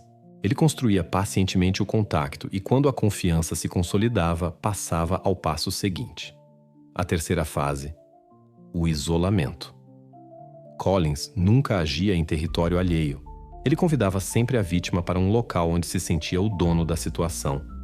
Na maioria das vezes, era a sua casa ou a garagem, locais onde ninguém entrava sem a sua permissão. Ele encontrava um pretexto: ajudar com o carro, ir buscar uma ferramenta, mostrar como reparar algo. E era este todo o seu cálculo. Ele nunca usava a força. Tudo parecia natural, calmo. A pessoa vinha por vontade própria. O que acontecia depois, a investigação só conseguiu apurar parcialmente. Mas era óbvio que tudo acontecia rapidamente e sem caos. Collins controlava meticulosamente o processo. Não havia surtos ou pânico. Ele fazia tudo a sangue frio, sabendo exatamente como ocultar os vestígios. Esta era a quarta fase. O momento em que o plano atingia o seu clímax. E depois, o que os investigadores chamaram de fase de ocultação. Esta distinguia-se por uma meticulosidade quase patológica. Collins usava reagentes químicos que destruíam quaisquer vestígios. Todos os processos, desde a destruição de provas até a selagem dos barris, eram pensados com antecedência. Ele agia como uma pessoa que recebeu instruções. Não deixava impressões digitais. Não usava os seus próprios meios de transporte. Destruía as ferramentas. Após cada caso, ele limpava tudo o que pudesse lembrar o ocorrido e apenas os objetos pessoais, os tais troféus, guardava para si. Para ele, isto não era uma prova, mas um símbolo de controlo. Esta sequência de ações repetia-se vez após vez, 6 vezes em 8 anos, sem um único erro. Os investigadores notaram que ele nunca tentou alterar o esquema. Não experimentava, não improvisava. Era uma estrutura ritualística, onde cada fase tinha o seu próprio significado. Os psicólogos que participaram no caso disseram que o seu comportamento não se assemelhava à paixão de um criminoso, mas a uma rotina fria. Ele parecia estar a executar uma tarefa, na qual não havia emoções nem dúvidas. Em cada ação, lógica; em cada detalhe, repetibilidade. Collins não se limitava a cometer crimes. Ele transformava-os num ciclo no qual ele próprio se tornou parte do mecanismo. Nos relatórios, isto foi chamado de metodicidade que roça a obsessão. Ele não procurava o risco, não buscava a fama, não deixava mensagens. Os seus troféus, a única coisa que o denunciava não como um executor, mas como uma pessoa que precisava de confirmar a sua própria força.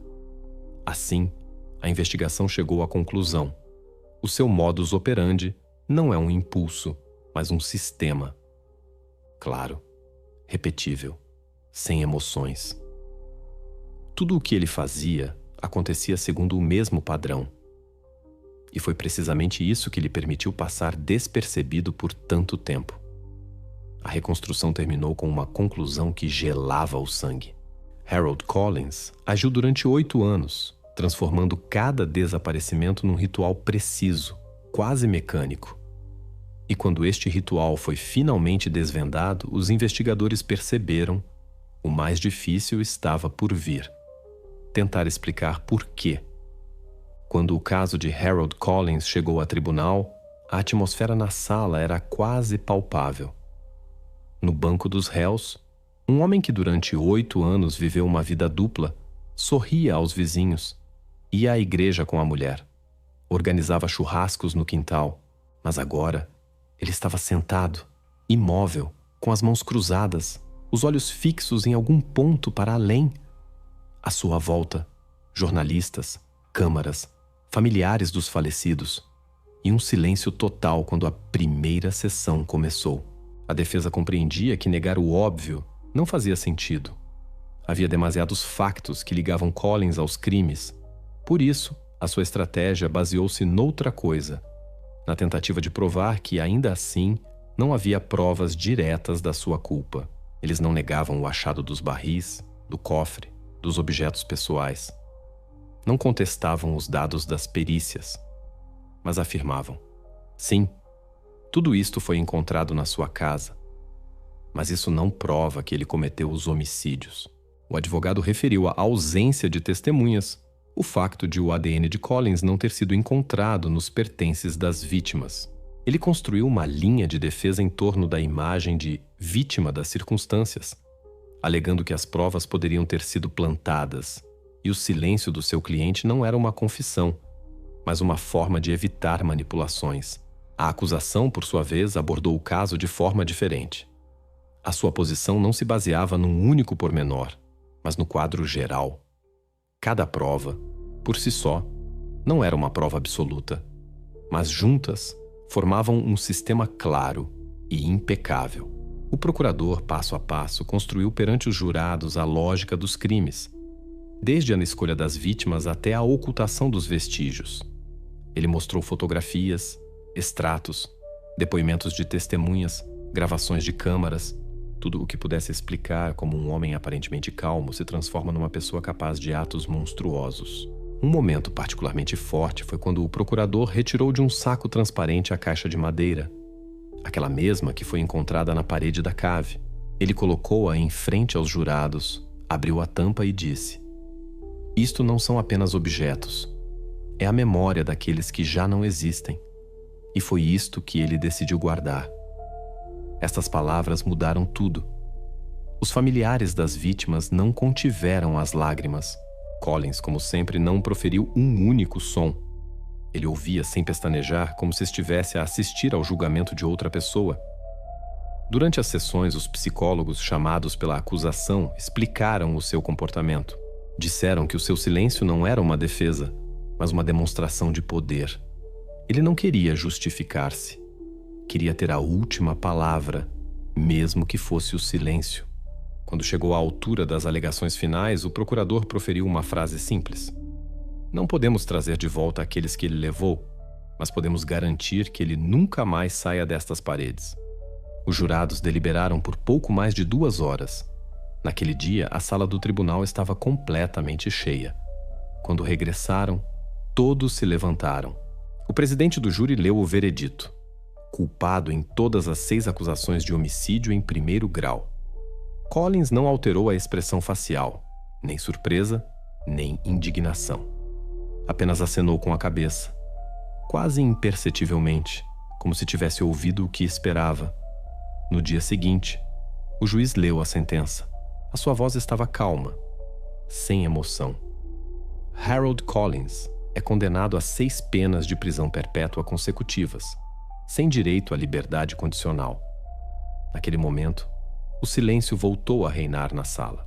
Sarah Collins, a sua mulher, estava sentada na primeira fila. Ela não chorou. Apenas baixou a cabeça e não a levantou até o final da sessão. Assim terminou o processo mais mediático dos últimos anos. Sem confissões, sem arrependimento, sem tentativa de justificação. O tribunal decidiu. A culpa foi provada. A punição é inevitável. Mas mesmo após a sentença, os investigadores ficaram com a sensação de que a história de Collins não estava terminada. Havia demasiado na sua vida que permanecia por esclarecer, desde os motivos a possíveis outras vítimas das quais ninguém sabia. E pela frente, esperava-os um novo trabalho, desvendar não só o que ele fez, mas também por quê.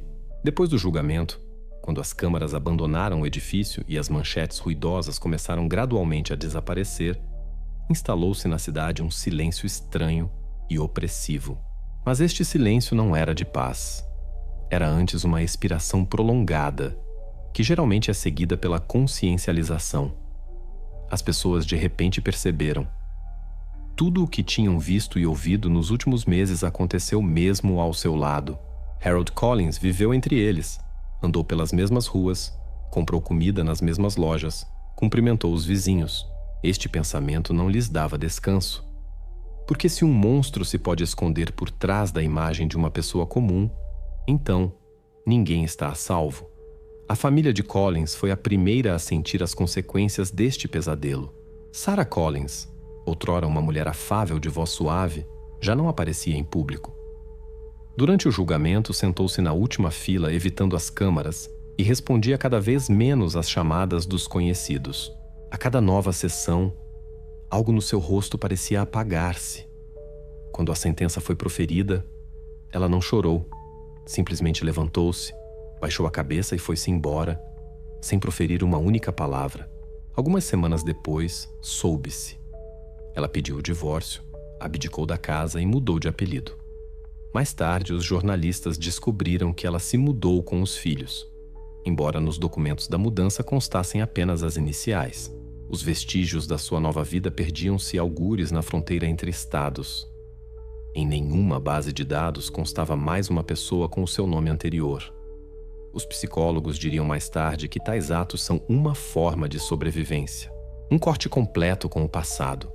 Uma tentativa de apagar da memória não só o marido, mas a própria pessoa que ela era ao seu lado.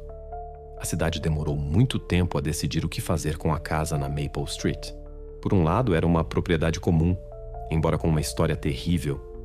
Por outro, o local onde os barris foram encontrados, onde os criminalistas trabalharam em fatos de proteção, onde todo o horror parecia ter se entranhado nas paredes. Ninguém queria mudar-se para lá. Nenhuma agência imobiliária se encarregava da venda. As pessoas contornavam aquele terreno especialmente à noite. Gradualmente, a casa começou a atrair visitantes muito diferentes. Primeiro, adolescentes curiosos que vinham secretamente à noite para ver como era. Depois, bloggers, que gravavam vídeos inquietantes. Alguém trazia para a cerca bilhetes com os nomes das vítimas. Alguém deixava velas à porta. E alguém, pelo contrário, pintava inscrições ofensivas nas paredes. Os moradores das casas vizinhas cansaram-se das visitas constantes. As autoridades recebiam queixas, barulho durante a noite, lixo, flashes de câmaras. A área estava a transformar-se gradualmente numa atração turística sombria, e isso causava repulsa nas pessoas. Um ano após a sentença, o Conselho Municipal reuniu-se numa sessão à porta fechada. Na ordem do dia havia apenas uma questão: o destino da casa de Collins. Nesse dia foi tomada a decisão. O imóvel seria demolido. A casa foi declarada objeto de perturbação pública e o banco hipotecário concordou em transferir os direitos de propriedade para a cidade. Um mês depois, os trabalhadores chegaram ao local. Nenhum dos vizinhos foi avisado com antecedência, para evitar uma multidão. De manhã, quando os primeiros raios de sol iluminaram a fachada, um ruído de escavadora percorreu a rua. Em poucas horas, as paredes, onde ainda recentemente pendiam fotografias de família, transformaram-se num monte de tijolos. As pessoas observavam à distância. Alguém filmava com o telemóvel. Alguém simplesmente olhava. Disseram que, no momento em que a última parede caiu, uma nuvem de poeira semelhante a fumo se ergueu sobre a casa. E essa visão causou uma forte impressão em todos, como se não tivesse sido apenas um edifício a desaparecer, mas com ele, algo invisível e sombrio que mantinha todo o bairro em tensão. E depois aconteceu o que ninguém esperava. Durante várias semanas, o terreno esteve vazio, coberto de ervas daninhas até que os familiares das vítimas lá foram. Trouxeram flores, brancas e lilazes, em vasos de barro iguais. Colocaram-nos em fila, exatamente no local da antiga varanda. Alguns dias depois, foram lá ativistas. E depois, os vizinhos. As pessoas começaram a trazer pequenas árvores, sementes, placas com os nomes. A cidade não interferiu. Tudo aconteceu por si, naturalmente. Assim, no lugar da casa demolida, nasceu um pequeno jardim. Agora, crescem lá 6 jovens bordos, um por cada vítima.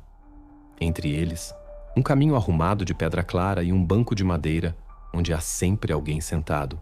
Às vezes são transeuntes, às vezes familiares daqueles cujos nomes estão gravados na placa de metal à entrada. Nela, apenas algumas palavras. Aqueles que ele considerava invisíveis foram encontrados. Todas as primaveras, no dia da sentença, as pessoas trazem flores para lá. Alguém lê poemas, alguém simplesmente fica em silêncio. Neste dia, na cidade, tenta-se não recordar Collins, apenas aqueles cujos nomes agora vivem em bronze. Com o passar dos anos, o local deixou de ser uma recordação do crime. Tornou-se uma recordação da memória. Aqui já não se sente medo. Não há a sombra sinistra que antes parecia pairar sobre este bairro. Pelo contrário, é um dos lugares mais tranquilos e bem cuidados do distrito. Disse que à noite, quando os candeeiros se acendem e as folhas das árvores sussurram ao vento, parece que a cidade finalmente respirou de alívio. E nisto há uma espécie de justiça estranha. Onde antes se erguia a casa do mal, cresce agora um jardim, criado pelas mãos daqueles que sobreviveram à dor. E talvez seja precisamente esta a vitória. Não sobre um homem, mas sobre a sua escuridão.